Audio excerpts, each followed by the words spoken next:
안녕하십니까. 너루지담의 서정태입니다. 오늘 시간에는 우리의 눈이 되소서라고 하는 제목으로 생각해 보려고 합니다. 캄캄한 우는 밤바다에서 등대의 불빛이 없다면 선박의 운명은 어떻게 될까요?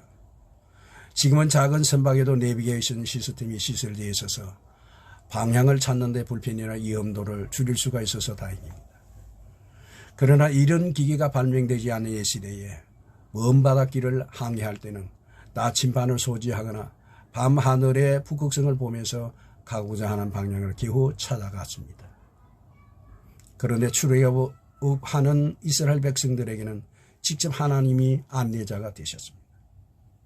낮에는 구름 기둥으로 길을 인도하면서 강렬한 태양의 열기와 사막의 뜨거움을 막아주었고, 밤에는 사막의 추위로부터 온기를 뿜어내는 불기둥으로 이스라엘 백성의 길륜이 되어 주셨습니다.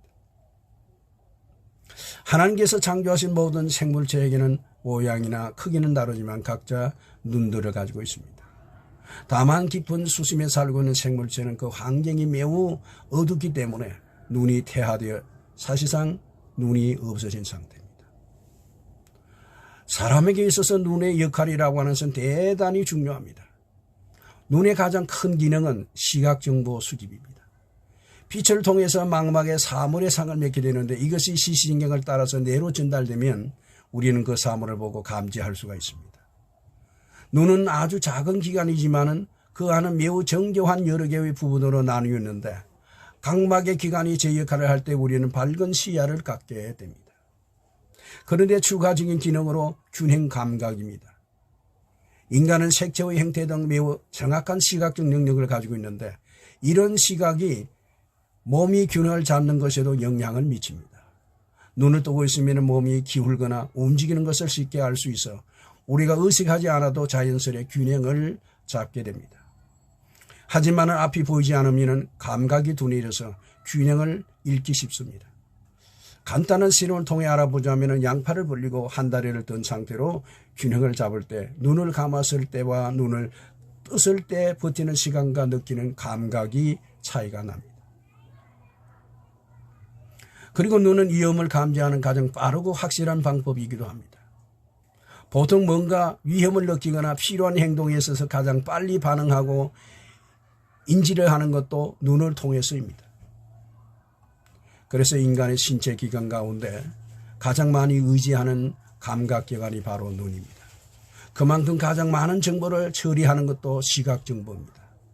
이렇게 꼭 필요한 눈을 부주의나 아니면 관리 소홀로 시력약한 일이 신명하는 경우도 가끔 있습니다.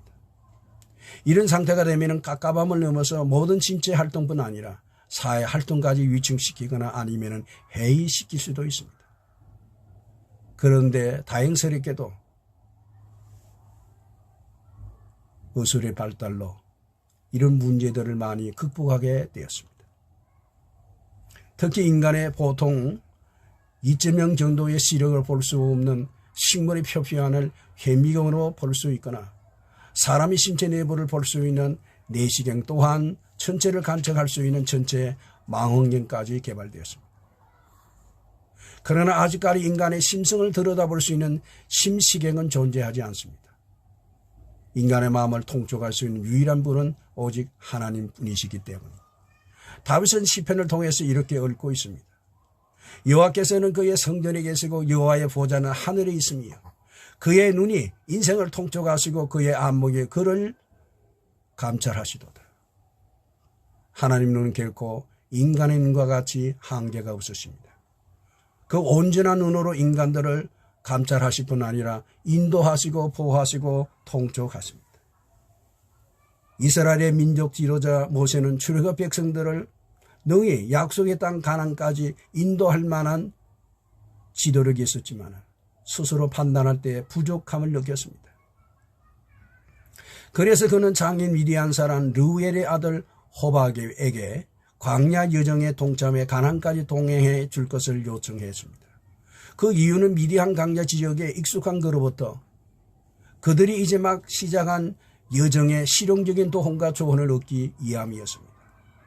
모세가 가로되 청컨대 우리를 떠나지 마소서. 당신은 우리가 광야에서 어떻게 진칠 것을 아나니 우리의 눈이 되리이다. 모세는 처남인 호바뿐만 아니라 그의 장인 르후엘까지 이스라엘의 지도 체제 조직에 관한 유용한 조언자로 기용했습니다. 인간은 사회적 동물입니다. 결코 천상천하 유아 독존으로 살아갈 수 없는 존재입니다. 최소 단위로 가정이 있고 그 후에 사회 그리고 국가 또한 세계 국가가 있습니다.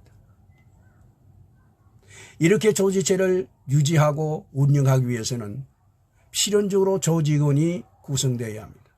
다만 조직체의 규모에 따라서 조직원의 수가 결정되기는 합니다. 하지만은 한 사람이 할 수 없는 일을 여러 사람이 분담해서 하면은 효율적입니다. 그들은 조직체의 눈들입니다. 그래서 눈들이 모여서 더 큰 눈을 가질 수 있습니다.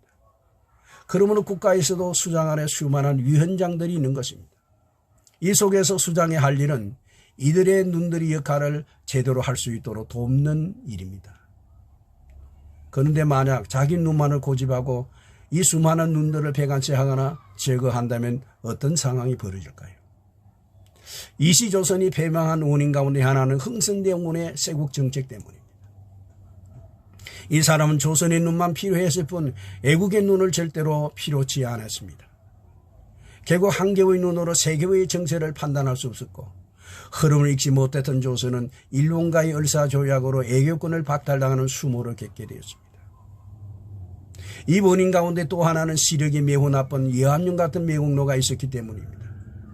그는 고정 황제의 눈 역할을 온전히 감당하지 못했습니다.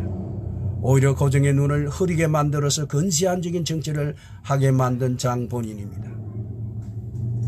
그런데 이와 같은 국치의 위험을 이 정부가 시도하려고 합니다. 염려스러운 점은 이 정부의 인사들 가운데 해미경 같거나 내시경 아니면 천재 망원경 같은 눈을 가진 인물이 전혀 보이지 않는다고 하는 점입니다. 저들은 하나같이 시력이 나빠서 돋보기 같은 안경을 쓰고서 겨우 할자를 보는 정도입니다. 이런 사람들이 정부각 기관의 한 자릿이 차지하고 있습니다. 이 날에는 진정 호박 같은 눈이 필요합니다. 그런데 더 염려스러운 점은 한국교회 안에도 있습니다. 이번에 코로나19 사태에 대하여 대응하는 태도가 하나같이 성경적이지 않습니다.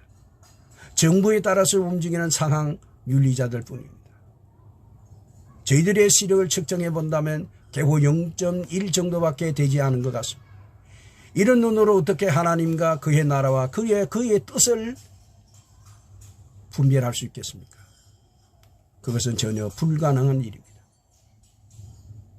이런 나쁜 시력을 가진 목사들이 목회를 한다고 하는 것은 위험천만한 일이요 우스꽝스러운 일입니다. 저희들의 눈에는 하나님이 보이지 않기 때문에 인본주의로 살아갈 수밖에 없습니다.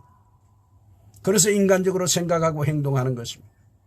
이런 상태로 한국교회가 나간다면 그 끝은 어두운 밤바다에서 길을 잃고 헤매다가 난파한 선박골이 될 것입니다.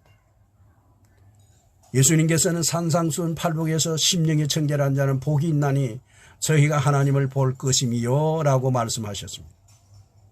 마음이 맑으면 하나님이 우리의 눈에 밝히 보일 것입니다.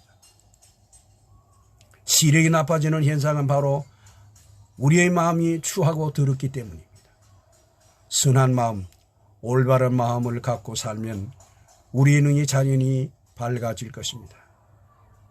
그러면 한국교회는 더욱 발전하게 될 것이고 나라의 이정자들도 바른 정치를 하여서 국태 민안을 이루게 될 것입니다. 시청해 주셔서 대단히 감사합니다. 안녕히 계십시오. 다음에 뵙겠습니다.